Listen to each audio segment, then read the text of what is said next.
একটা রাতেই উধাও হয়ে গেল ২৩৯ জন যাত্রীসহ একটা আস্ত বিমান।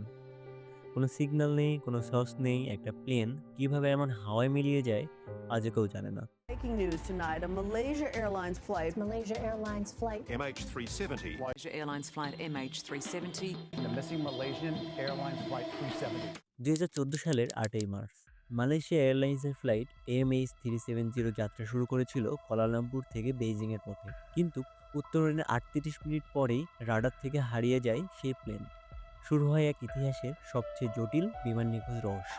প্রথমে সবাই ভাবলো হয়তো কোনো দুর্ঘটনা হয়েছে, কিন্তু যত খোঁজা শুরু হলো ততই রহস্য গাঢ় হতে থাকলো।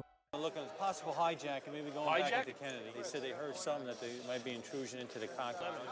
You got a hijack? I don't know. You haven't had a hijack in 20 Listen, years. I don't know. কেউ বলল প্লেন হাইজ্যাক হয়েছে, কেউ বলল পাইলট নিজেই আত্মঘাতী মিশনে নেমেছিল।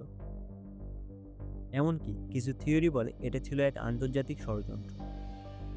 কয়েক বছর পর ভারত মহাসাগরের তীর ঘেঁষে খুঁজে পাওয়া যায় কিছু ধ্বংসাবশেষ, কিন্তু সেগুলো কি সত্যি MH370 এর ছিল, নাকি এগুলো ফেলে রাখা হয়েছিল বিভ্রান্ত সৃষ্টি করার জন্য?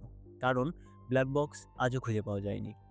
কিছু থিওরিতে বলা হয় এটা এয়ারলাইন্সের কাজ, আবার কেউ বলে প্লেনটা আসলে অন্য কোনো দেশের গুপ্ত ঘাঁটিতে ল্যান্ড করানো হয়েছে।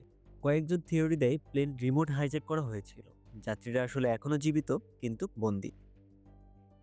আজ ১০ বছর হতে চলল, MH370 এর যাত্রীদের পরিবার আজও অপেক্ষায়। আর আমরা শুধু প্রশ্ন করি, একটা আধুনিক যন্ত্রভরা বিশ্বে কিভাবে একটা প্লেন নিখোঁজ হয়ে যেতে পারে কোনো ট্রেস ছাড়াই? এমন অজানা রহস্য জানতে চাইলে সাবস্ক্রাইব করুন ডার্ক ডিগ। আমাদের সাথে ডুব দিন ইতিহাসের অন্ধকারের রহস্যের গভীরে।